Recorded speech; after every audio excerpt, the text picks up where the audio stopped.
I mean, very, very demanding and tiring, just like any startup journey would be. I think in the last 14 to 15 months now, we are almost, I think, 26, 27 people full time working out of Singapore, India, and now in the US. We just made our very first hire there as well. So one is, of course, when you're growing the team so fast, there's a lot of mentoring, a lot of like onboarding and everything. Alongside with that, I think the technical team has done a phenomenal job in building out, the early version of the product. We put out like a free version for people to try that now has over 200,000 people using it, giving us a very good bottoms up. Parallelly, the GTM team has done a great job at now starting to build a great pipeline. So yeah, I mean, firing on all cylinders, super crazy.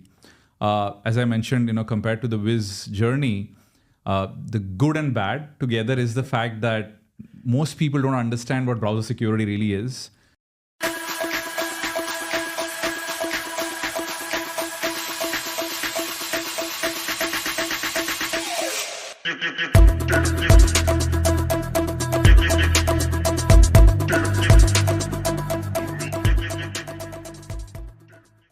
Hi Vivek, welcome to our podcast. Today we're joined by yourself, Vivek Ramachandran, a leading figure in cybersecurity and founder of SquareX, which is building a browser-native security product to mitigate last-mile attacks. SquareX has raised $6 million in seed funding from PeakXV last year. Vivek's expertise in cybersecurity is extensive. He previously founded Pentester Academy, which trained professionals from over 90 countries before being acquired by INE in 2021. He's renowned for his decade-long research in Wi-Fi security, having developed the Cafe Latte attack and developed numerous security tools. As an author, Vivek has written several best-selling books on Wi-Fi security. He's a regular speaker at major conferences like Black Hat and DEF CON, and his work has been featured in prominent media outlets. We'll be asking you to sign a copy of your work soon. Vivek's contributions to the field also include programming for Cisco's switches and publishing research papers on network security. I'm very excited to have you here to share your insights on the rapidly evolving cybersecurity landscape. Vivek, thanks for coming. Welcome to the show. Yeah, thanks, Pramodh. Thanks so much for having me on the show. Super excited and looking forward to this conversation. Awesome. So, I've got a bunch of questions I'd love to ask you, but we have to start the show discussing a little bit about Wiz and the $23 billion acquisition that's on the table. It's 50-50. Yeah. It may happen, may not happen. How do you feel about that? I think, mixed feelings. Of course, good for Wiz, the founders, the entire team, everybody. I mean, they put in a lot of hard work and this is a great repayment for them, right? And I think that the mixed part is really what's starting to happen in the industry is because, so many hot startups get lapped up so early in the game that I think customers are starting to lose faith when it comes to smaller startups and companies. And, given SquareX, we ourselves is just 15 months old. And at this point in time, we are starting to go ahead and, deploy pilots in some of the largest companies. A common denominator question which keeps coming is, hey, what's going to happen? We think your product is innovative. If you get acquired in the next year or 2 years, where are we left with, right? How do we know the acquirer is going to go ahead and still honor whatever contract we have? Or once that expires, would we have to go back and try to find another vendor? So I think that's the part which is starting to become more and more hard for a lot of other startups to tackle as well. Yeah, so I mean, the other thing, of course, is, cybersecurity lately, not just Wiz, a bunch of other companies have gotten acquired. And I think when a space becomes very hot, then you have a lot of people jumping into the space purely because they feel, they could just build something and turn something really quick. So that might be bad in some sense as well, because you definitely want, founders who really are, passionate about cybersecurity, very genuine with their intentions to come and build companies, and not folks, who are thinking, hey, maybe we could just build and turn something like super fast. Anyway, so those are my thoughts, but super happy for the team, for the founders, their investors. It's always a great outcome. I mean, this is supposed to be Google's largest acquisition if it does happen. And that is also a very, very big underscore and double click on how important cybersecurity has now become. Yes, thank you very much for sharing this. I think you're setting the stage for some very important questions we want to ask today. Just a bit more on Wiz. Founders, they met in, I think, the Israeli military. I think they were all together in some Unit 8200, right? And then they built a company called Adalom, sold to Microsoft. Then they came out, they started Wiz. And in a short span of time, world's fastest to go from 1 to 100 million. And then after that now, this outcome that they're looking at. Yeah. A lot of founders across the world, folks like us, would also seek some inspiration, right? What guidance do you have for us? So, the most important thing to understand is, like, of course, all circumstances are very different when anybody starts a company, right? As a second time or a third time founder, of course, at least the fundraising part and the credibility starts to become a lot easier. So the way I would break it up is, if you're a first time founder, and if you look at Wiz's entire journey, I think they probably did $100 million seed round. I think it was 21. 21, and maybe it was like a very quick, yes. Series A, which was like massive, right? Yes. So I feel like one shouldn't look at that and say, how do we go about exactly replicating that? Because they were second or third time founders. The key takeaway here, of course, is that kind of acceleration is possible, right? If you pick a market where, customers already fully understand the product they need, but you also end up finding that there is a very big gaping hole, which others haven't filled up, then by moving fast, you can do it. So I kind of remember, if I remember this right, the Wiz founders had hired their business people literally the time they were also hiring their developers. Of course, that was only possible when you raise, $25 million. Yes. But the best part of that really was that as the product was getting made, they already had a massive pipeline to go and sell into. Because as you can imagine, if you get to, 100 million ARR in like 18 months, that isn't going to happen if you build a product over a year and then in 6 months for you to get that kind of pipeline and conversions, right? Cybersecurity typically takes between 3 to 6 months from initial conversations to pilot to a final purchase order. Yes. So I think that acceleration is possible. That's a very important big takeaway. The second thing, at least in my mind, which kind of comes is, if you're somehow able to identify a big gap in a category which is already in the mind of the customer, then I think you can grow a lot faster. Because what tends to happen is either most companies get built much earlier than something becomes a category, which means there's a little bit of wait and watch. And as your category starts maturing, people start talking to you as well. I'll give you a very simple example. In the very beginning, when we used to talk to folks and I used to say browser security, people used to get confused. What do we even mean? Right? Because we're not enterprise browsers. That's not something we do. But what does this really mean? And that's when I quickly realized is, if you're early, what tends to happen is you have to lead by use cases, not a product category. So, which means you also have to wait for the market, kind of to start to understand and internalize. Now, if you end up building a product which is a now product and there's no big gaping hole that you can address, the tricky part over there is all you can do is compete on price. So there is this sweet spot somewhere in between where the market timing is right. Companies want to buy this today. Your incumbents don't have something which the companies need, and somehow you're able to come in at that point in time. Look, I don't know enough to know all their differentiators, but one of the things that I did read was that was a time when they came up with the first agentless cloud security scanning solution, right? And that was big because before that it was much more painful to kind of set up a cloud security vendor. At least to me, those two are like the best takeaways. But I think a couple of points you mentioned in there. Timing is everything. Correct. You got to be at the right place at the right time and be someone who can spot that gap in the market. Correct. So let's take all of that and bring it to SquareX, which is your journey. How's the journey been? Journey has been exciting. Very, very demanding and tiring, just like any startup journey would be. I think in the last 14 to 15 months now, we are almost, 26, 27 people full-time working out of Singapore, India, and now in the US. We just made our very first hire there as well.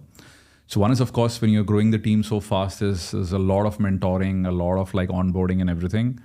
Alongside with that, I think the technical team has done a phenomenal job in building out, the early version of the product. We put out a free version for people to try that now has over 200,000 people using it, giving us a very good bottoms up. Parallelly, the GTM team has done a great job at now starting to build a great pipeline. So firing on all cylinders, super crazy. As I mentioned, compared to the Wiz journey, the good and bad together is the fact that most people don't understand what browser security really is. So there's a little bit of market education, a little bit of use case based selling, which is happening. But at the very same time, the opportunity is that you can be one of the pioneers, right? Because you've identified a problem early, have a good stable product which people are appreciating. So at this point, we have started kicking off pilots with some of the largest companies in the world. That's where we are, 15-month journey, looking forward to DEF CON, Black Hat, seeing where it goes. So the rest of the year is more GTM focused at this point. Beautiful, Vivek. I think no matter what we do, we're going to somehow benchmark ourselves against Wiz, especially if you're operating in the cyberspace. Even though it may not be a fair comparison, but people will be like, look, that's the bar. How can we achieve that? That's almost inevitable. But let's take 2 steps back and just understand what is browser security and what does SquareX do in this space? Right. So if we kind of take a look at a 50,000 foot view, what you'd kind of find is employees in pretty much every organization now do 90% of their work on their web browser, right? Whether it is online documents, file storage, transactions of any kind, webmail seems to have become a lot prevalent. Maybe remaining 10% is in applications like Outlook. Now, if you're spending 90% of your time on the browser, that also means the gateway to all attacks, into the endpoint and into your employee data, which is really nothing but, your enterprise data, is also the browser. So what's been happening is, let's say there is a credential stealing attack or a session hijacking attack. And I can give you a simple example. In today's AI world, everybody wants access to ChatGPT Premium, but of course people don't want to pay. So a lot of times you might see a social media post which says, install this extension and it gives you access to ChatGPT Premium. So a lot of employees may end up installing it. And because most enterprises today do not have managed web browsers, they lack visibility of what is going on in there. But these browser extensions might actually steal credentials. And when that happens, and an attacker finally logs on to your cloud storage, you suddenly realize that data exfiltration is happening. So really the whole cause part, which is your employees getting attacked, hacked, something getting compromised, that entire attack attribution, today there is no visibility available. And the biggest reason for that is, if you look at what is running on the endpoint security solutions primarily are based upon file and process. So they literally wait for something to drop, and it's only then that it can get activated. So they have zero visibility into the browser today. At the very same time, in the cloud, you have web proxies, which is part of SASE and SSE. Now, web proxies were a technology which was invented almost 25 years back. At that time, the primary use case was that the world was slowly starting to become SSL, and there was no way to monitor what is really happening over a web connection. Back in those days, everything was plain old HTML, CSS, and JavaScript in the most basic form that one can imagine, which means a web proxy can monitor, inspect, figure out if this is malicious and all of that, right?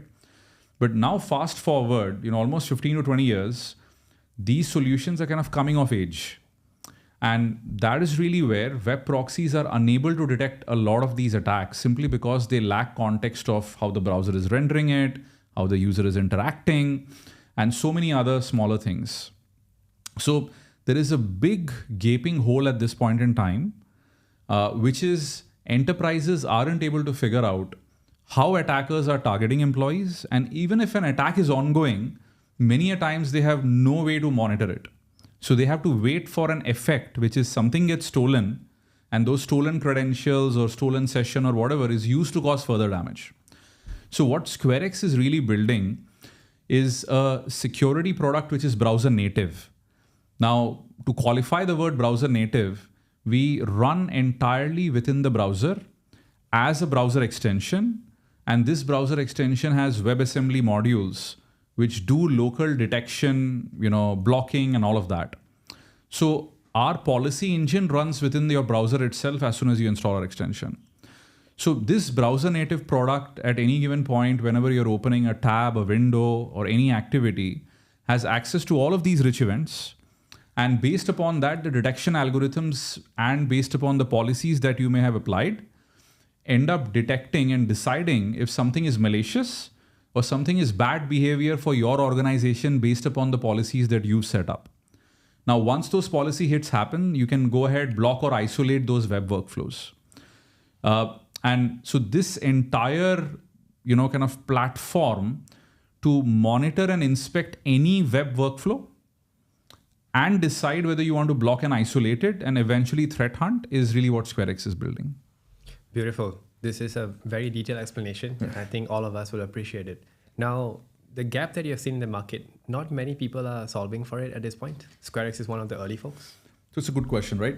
So if you look at browser security, what has happened is around 2 to 3 years back, a couple of companies came out with what is now called enterprise browsers. And so what enterprise browsers are, it's actually quite simple, is you will have to install a custom browser, and only using that custom browser, you will be able to access your internal SaaS websites as well as external third-party SaaS websites. So simple example is, let's say salesforce.com. Only if you use that enterprise browser can you access your Salesforce instance. If you try to access it via any other browser, it won't work. Behind the scenes, what this uses is something called context-aware security. And that is something now Microsoft, Google, most of these providers make available. And the whole idea there simply was, at the very least, what we are doing is trying to bring down the attack surface when it comes to your internal websites. Now, the tricky part, of course, is it's still open to a wide range of attacks. One is those websites themselves might, be attacked by attackers. There could be malicious code and whatnot. The second part is, of course, if you're building a custom browser off Chrome, when a new vulnerability comes in Chrome, you're probably running to patch it yourself. So it's a little bit of catch up, which is kind of happening. But to carve the space out, that is one part. Now, the second part is really the wild, wild west, which is the rest of the internet. Right? If you look at it, most employees might actually spend 50 to 60% of the time surfing the rest of the internet, researching, posting, learning new things and whatnot. And that is really where, when attacks happen over there, there's absolutely no visibility. So what SquareX wanted to really do is cover that entire piece, but allow this to work pretty much in any browser. Coming to the competitor landscape, at this point in time, enterprise browsers and what SquareX is doing has a very minor overlap because they claim to do safe browsing as well, but they probably primarily rely on Google's own safe browsing, which kind of ships with Chrome anyway. So SquareX has picked up something very unique. And there are a couple of startups which are probably, kind of slowly starting to overlap with what we are doing. But it seems like a very early stage play at this point in time. So early stage, no clear winner yet. And therefore, big market, early stage, people are trying to solve this problem. And why do you choose to go down the path of enterprise as opposed to make this available to like retail users? Like I feels like from a newbie perspective, this could be very useful for me also. Now I'm starting to think about what vulnerabilities I may be having. 100%. And that's why what we've done is we put out a freemium version, which we currently don't charge for at all, for end users to try as well. And one of the things that we're going to do in the next quarter is actually put out a new free extension for end users, which we call Web AV or a web antivirus. And the reason to pick that specific name, and I'll tell you what that's going to do, is dial back 15, 20 years, all applications were running locally. And you had the antivirus watching over everything. Today, all your applications run in the cloud, delivered via the browser. So kind of for us, the obvious, transformation is the AV moves from the endpoint into the browser. And of course, antivirus is now a very generic a term, which is detecting pretty much most attacks. So 100% totally agree with you. That's something we're going to put out. The enterprise version, of course, primarily the thought process was that there are so many workflows which probably doesn't have any value to an end user. The simplest example I can give you is with Gen AI and all of that. As an individual, it's not that you want to block yourself from accessing a Gen AI application. Yes. But from an enterprise's perspective, they might not want employees to just arbitrarily copy paste enterprise data into a Gen AI application. So we could clearly see that an end user kind of aspect is, hey, save me from attacks, save me from, doing things which probably I shouldn't be. While the enterprise perspective is, hey, could you enforce good behavior, but for our organization, right? And that's why we have both. We might charge for the consumer one eventually if we do feel, this is something we can't sustain without the users having to pay something. But as of this point, we've kept it free almost for over a year now. And you mentioned there about 200,000 200,000, people, right? yes. So that's not small. That's very significant. So we should definitely check it out. Vivek, you've been doing a lot of stuff in the past 2 decades, right? And Wi-Fi security is an area that you have dived deep into. Can you share a little bit about the evolution of Wi-Fi security? And we'll come to one of the attacks, which is always attributed to you as well after that. You can bring it up, I'll bring it up, Yeah. So I think my journey in Wi-Fi security began literally when I was in third year, at my IIT, and I was applying for summer internships, and this was way back 2003. So 21 years, right? And those were the times when you only had, I think, 802.11 A, B, and G. I think there wasn't even N yet. And at that point in time, everything was open. Like people didn't even have Wi-Fi access points. So I think the web standard at that point was WEP, wired equivalent privacy, but most APs were open. So crazy enough, back in those days, a very, very strong attack was if you could take a Wi-Fi card, and they used to be those big PCM CIA cards. I mean, most of you might not even have seen them, which you have to plug into the laptop from the side. And if you could somehow put that card into monitor mode, tune it to a channel, and you could see everything on the channel. And that used to be a potent attack, right? Which is wireless sniffing. From there, things evolved into, client-side attacks, moving on like breaking web. Then we had WPA, WPA2, you had PSK, and then eventually WPA Enterprise, and now you have WPA3. So what I've seen progressively is the protocols definitely have hardened, and there's been a pretty good transformation where now it is starting more and more difficult for attackers to orchestrate Wi-Fi attacks. Wi-Fi being pervasive, of course, it's always a hot topic, when it comes to security. Coming to the cafe latte attack, right, which I discovered. So when was this? Roughly around 2007. So I think I had passed out, it's probably 3 years since I graduated. And I was lucky to join this company, Airtight Networks, which was based out of Pune. And it was founded by, this great guy, Praveen Bhagwat. Personally learned a lot from him. He was one of the authors of the 802.11 standard. And they were doing a lot of wireless intrusion detection system, kind of like building, researching and whatnot. And at that point in time, I just joined their R&D team. And then one of the days, Praveen was telling me, hey, there is this competitor technology called web cloaking. Would you be able to break it? And web cloaking was a way by which you could protect web, which was slowly starting to crack at that point. So I took it upon myself, spent almost like 2 months, really, really crazy amount of work, trying all possible iterations. That attack was more mathematical rather than protocol, simply because you're trying to break some encryption scheme or something which was protecting an encryption scheme. Eventually, I managed to break it. And then Praveen said, hey, go submit it to DEF CON. And I submitted and DEF CON accepted. And that 2007. 2007, okay. So almost 17 years. Crazy, right? This year I'm speaking at DEF CON again. Yes. Next month, right? Next month, yeah. And that's really where, that was a very big thing for me, right? Like, here I am, maybe 28, 29-year-old, probably one of the first cybersecurity researchers from India to ever speak at DEF CON.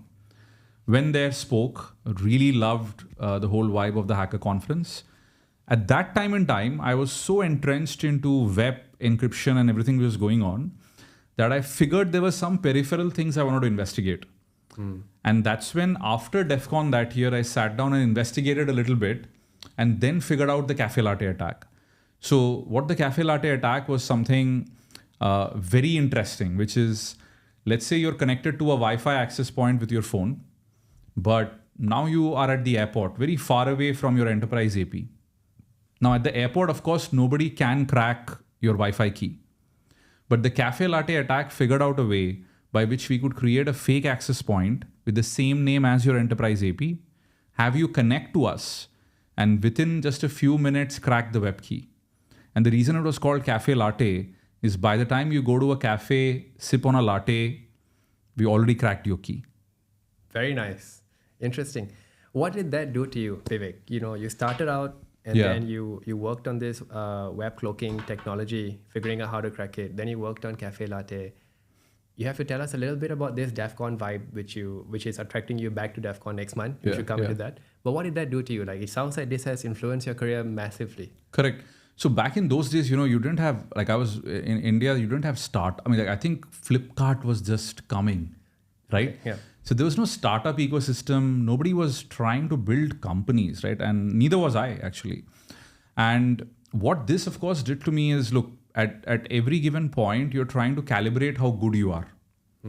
And having gotten the opportunity to present what I created at the world stage, I think more than anything else, made me super confident that I can compete at the world stage in cybersecurity. Because till before, here is this kid working in a silo in a small place in Pune, no way to calibrate how good he is, feels he's doing phenomenal things, but absolutely has no idea.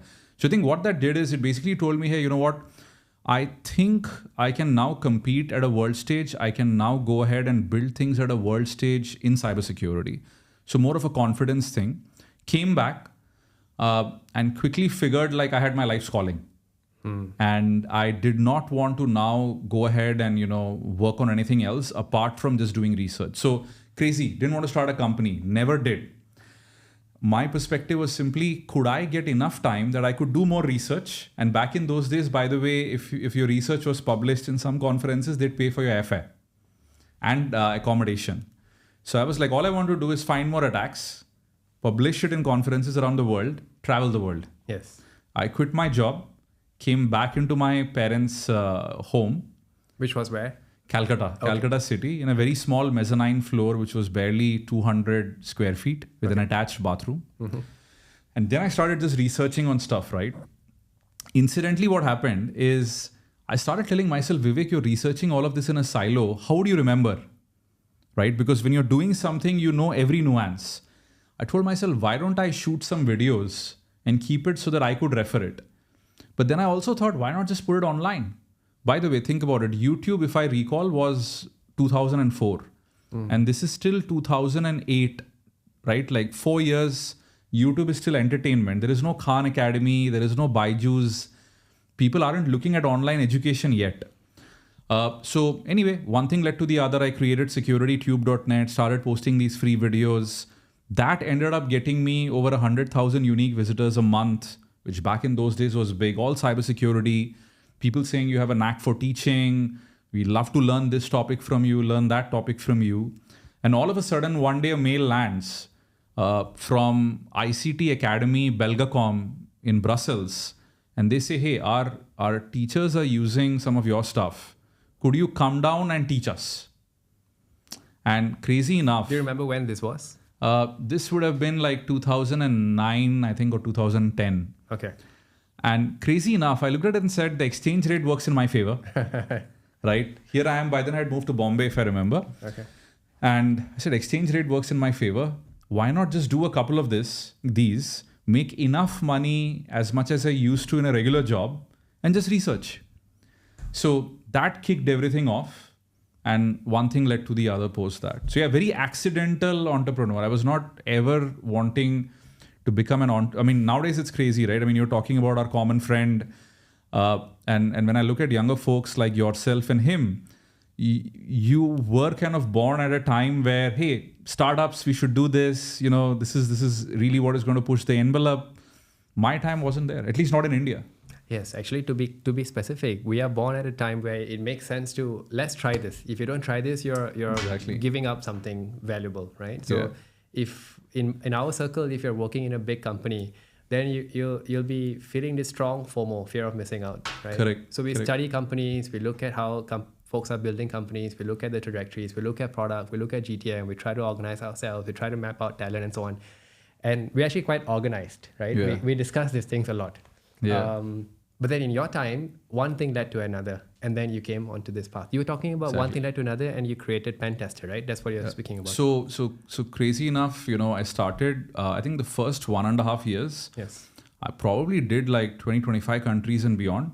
All I did was go from one country to the other and go and teach there.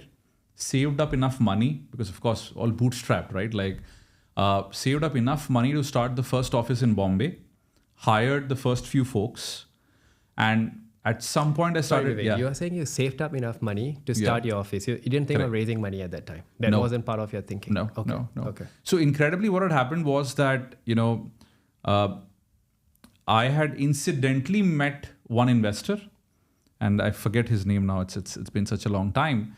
And he was talking to me, and as crazy as it sounds, probably very, very harsh, I just felt like, look, I don't think this person would ever understand what is it that I'm trying to build. So, and of course, the investor ecosystem was also pretty bad back then, right? So yeah, never thought about raising money, and I honestly didn't even feel it was a business. All I thought was like, if I can make enough money just to go ahead and take care of my, cost, I could just keep doing this for as long as possible. So saved up and then said, I think I can do a lot more if I had a few people. So started the very first office in Bombay, got just 2 or 3 people to work along with me. And then I've started realizing that, hey, this travel is killing me, right? I started gaining a massive amount of weight because, I'm just eating outside all the time, bad times, bad timings and whatnot. And then I said, well, I have these free videos. What if I could just go about like putting out my own certification, right? And at that time, I put out my very first certification, Security Tube Wi-Fi Expert. Now think about it. Like, who's this guy sitting in Calcutta with like, bad traffic noises behind, putting out his own certificate. Yeah. While the videos and the content for all that certificate, was completely free already. So what I did is I emailed the 100,000 people on my mailing list. And I basically said, look guys, the videos are already free because I was a big believer in free education, right? I said, if you do want to get certified and I'll do a live exam, then pay $250 and go become a Security Tube certified Wi-Fi expert.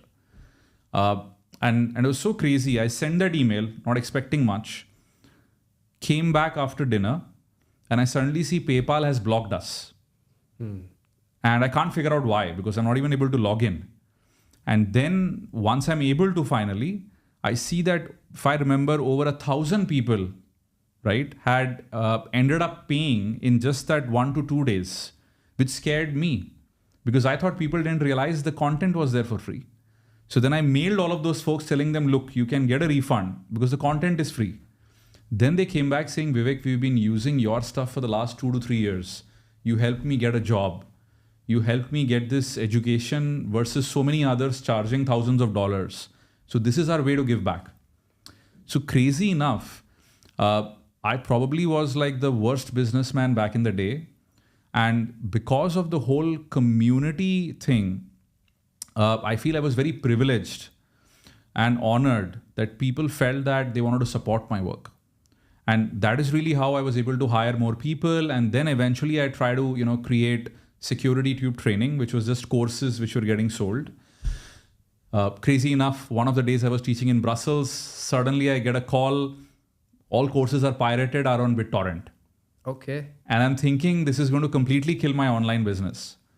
But to my surprise, the revenue started going up because now more people were looking at it, but folks in enterprises were. And of course, in an enterprise environment, you can't download pirated content. And because I had always kept it very affordable, because genuinely believed education needs to be affordable, people just felt, well, you should just go buy this. Like, why are we even using pirated material? And then I finally said, look, why can't I go ahead and drop this down even further? Let's do a subscription. And that led to Pentester Academy. Which year was this again? I'm looking at the evolution of Vivek. Yeah, so I think 2011 was Security Tube training. Yes. 2013 was Pentester Academy. And yeah, that was roughly the time when we grew almost to, I think, 35, 40 people based out of India. We opened up the US office. We hired a bunch of people there. And that was also the time that, we built our own wireless monitoring product because, hey, I did Wi-Fi so much. People were starting to ask us if we could help them out with that. And yeah, from there, we just kept building and building for a while. Honestly, never felt the need to raise money. The company was very profitable, pretty much from like month 2, I think, for almost a period of 10 years. And yeah, that's the journey really. The journey hasn't ended yet. There came a time where you sold it. Correct. And I met someone in London, interestingly. I was there last year in November. Yeah. She works as the head of marketing for a startup. Okay. And she mentioned going for your course, getting nice. certification, and that helped her get a job. And she was mentioning a little bit about how your company got acquired, but it's best coming from you. Yeah. So yeah, I mean, like, interestingly, I ran it for many, many years, right? And I always say this is only do something if you're super passionate, especially entrepreneurship, because it's so hard already, right? And the only thing which allows you to keep going is the fact that you genuinely love that. I mean, I know it's pretty cliche, but that is the way. This is the only way it can work.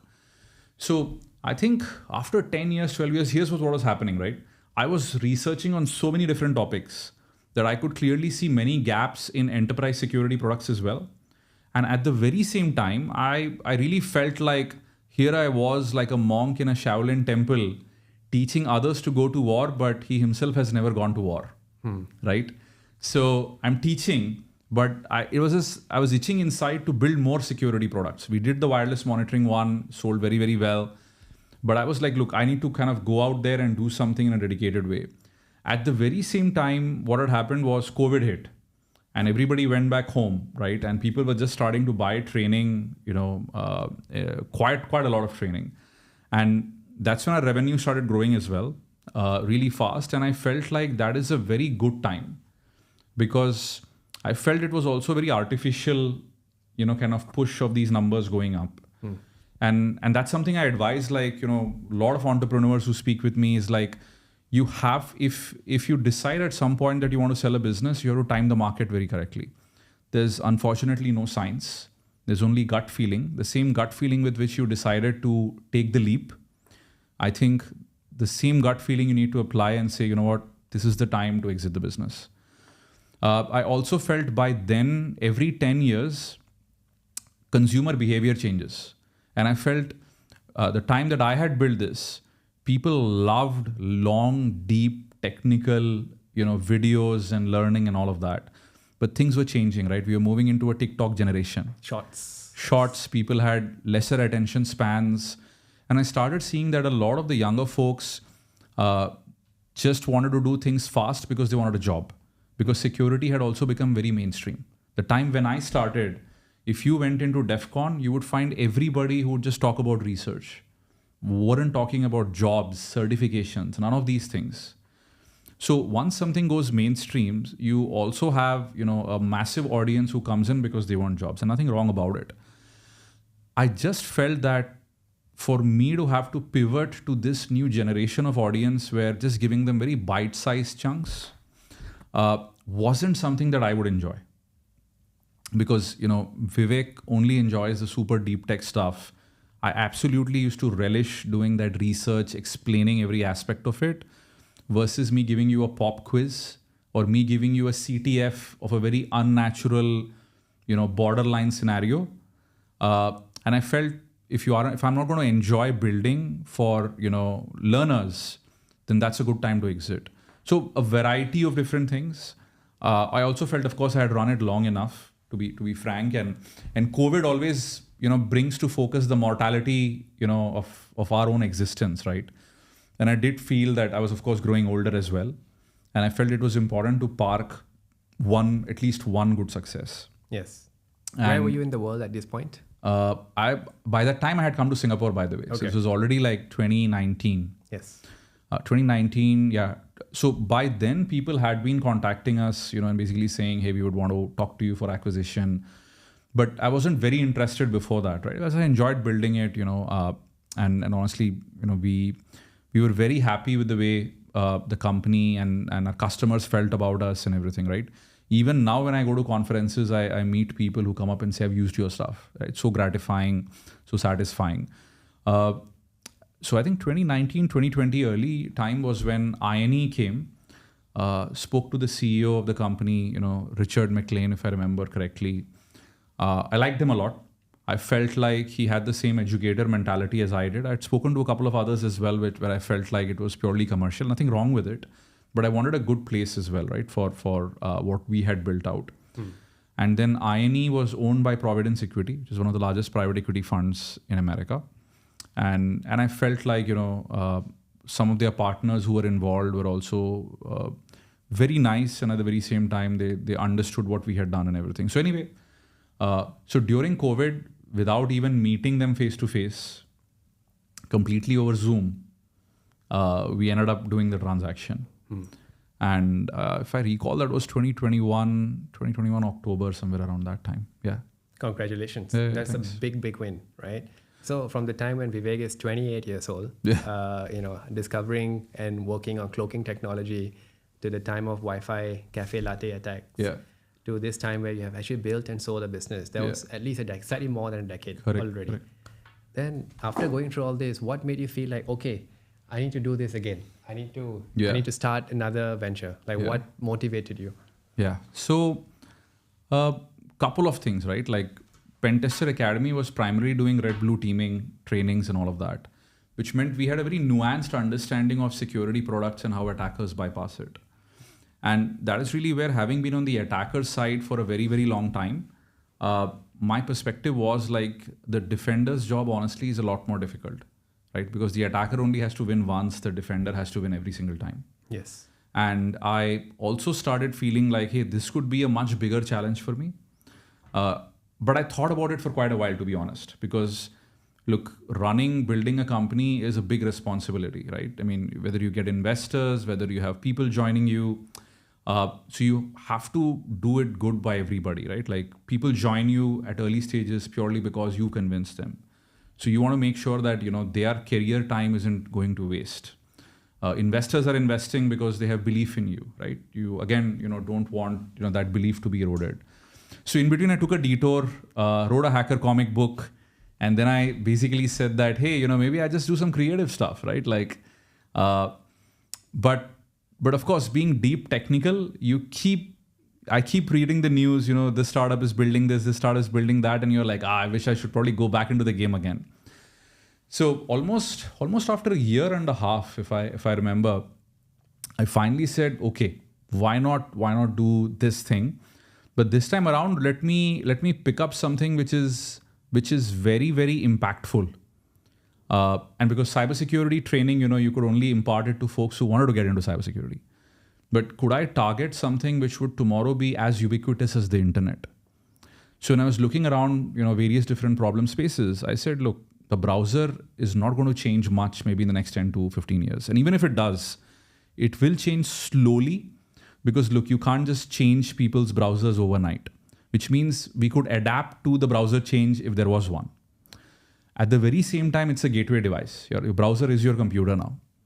So I felt if this is something I could target and build out on, maybe, whether it's few years or decades or whatever, I felt like I would always be discussing and addressing a relevant problem. And because this was end users, to your point, there was also an end consumer angle where I felt like, hey, I could go ahead and, help secure people who are similar to, my parents, my relatives, older folks and whatnot. So I felt like the problem itself was, I felt I could have a major impact. And that was very important to me because, having done one thing before, I think the only way I wanted to measure this one is, hey, how big an impact we can have, right? And yeah, that is really where I decided, okay, let's take the plunge. Sequoia Capital Southeast Asia were already investors in my previous company at the very end. So, they came right off. Roy from Sequoia, really love the guy. He came and said, Vivek, whatever you're doing, we'd love to put in a check. Shailendra, Rajan, a bunch of those folks, always grateful that they have great belief, in me and the team. So yeah, I think a lot of things were just perfect, right? Did not, kind of have me think too much about it. I was able to get some of the folks who used to work with me before at Pentester Academy as well, who had already exited INE. So I think, yeah, a lot of these things played well together, right? Because if I had to build a team from scratch, that's a very, very different journey versus getting to work with people who you worked with before, where there's a lot of good synergy and good resonance already. So Vivek, there's maybe 2-3 more questions that I have for you. Yes. Okay, I know I make you speak a lot, but thanks for all your sharing. This is great. And thanks for writing this book and publishing it. We're going to get it autographed by you. It is a privilege. Absolutely. Now, it does look like when I look at you, it feels like even if you get older, you get wiser, you get more experience, you have kids, you become more tired, but the right environment and the internal itch will make you do something. Correct. So that's what you were. Is that correct, or is there more? Correct. I think, look, entrepreneurship, I think is more a way of life. And really the way I would put it is, being an entrepreneur is just having the creative freedom to bring some point of view you have about the world to life. And that is such a creative process that you would really want to keep doing that for the rest of your life, right? Because think about it, every person in this world has a point of view on something, but very few take the plunge, take the risk, and eventually have the ability to make it come to life. And I think that is the most interesting part, is in 15 months, what was just an idea is now getting used. And I feel like that feeling and that sensation of being able to convert your creativity into something which you can, almost to an extent, touch and feel in the real world, and others get to see it, others get to build it with you together. To me, that is the most exciting part. Like, what I enjoy most is waking up in the morning and just thinking about, like, hey, how do we push this envelope, right? And it's also a journey where you learn stuff. Like in Pentester Academy, we never had a salesperson till the very end. Nobody even knows this, right? We never picked up the phone. Why? Because I used to hate picking up the phone and talking to people. I was very introverted, just wanted to be in my little cave, build stuff, put that out. But in SquareX, hey, I had to challenge myself and say, look, Vivek, it's founder-led sales, right? There are so many people who know you who'd be happy to take a call, but you have to be on the call. And so all of that is also a lot of personal transformation and improvement. And I say that any time that you're on a curve where, you're personally improving and you know that can accelerate, that's good for you anyway. So building SquareX, I think I've done a lot of stuff which I was previously uncomfortable with, which is, talking to random people, talking to folks I've never met with, being able to take critical feedback at times when I know that this isn't even technically correct, but hey, the person you're talking to, you want to make sure that he doesn't feel that, you are coming off in a very harsh way.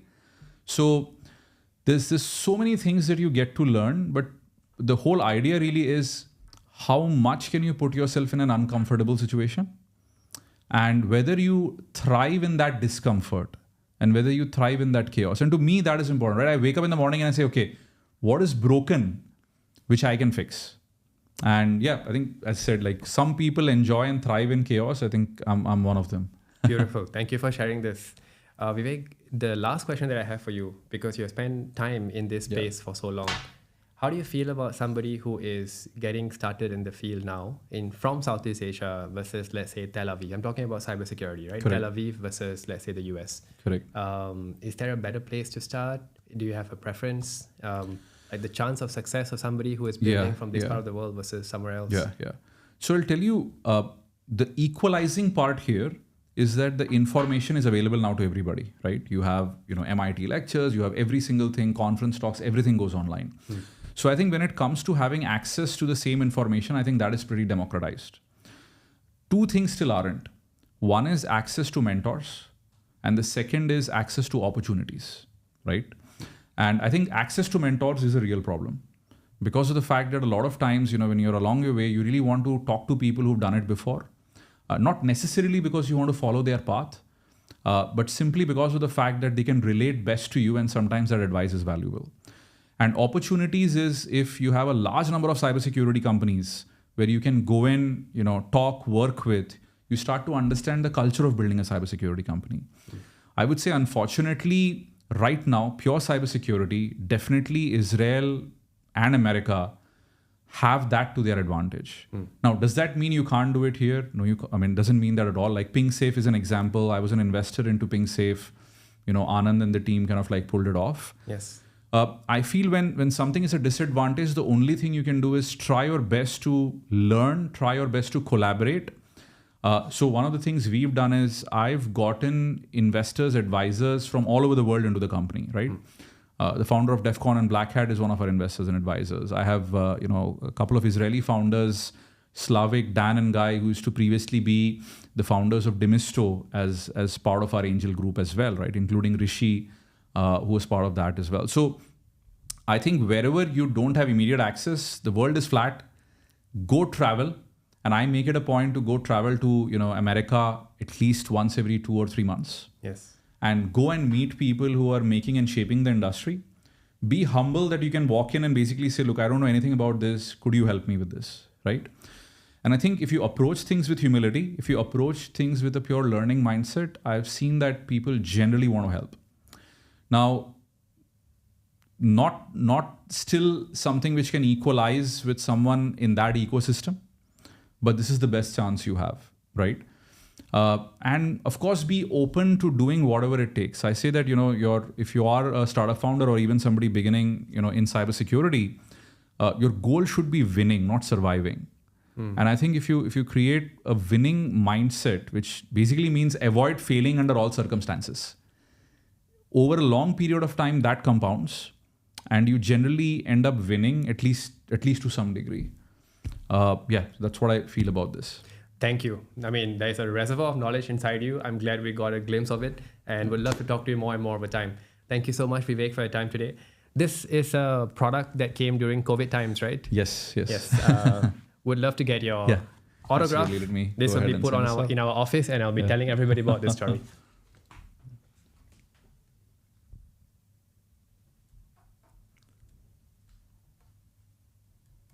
Thank you so much, Pramodh. Yeah, here you go. Thank you, Vivek. Thank you very much.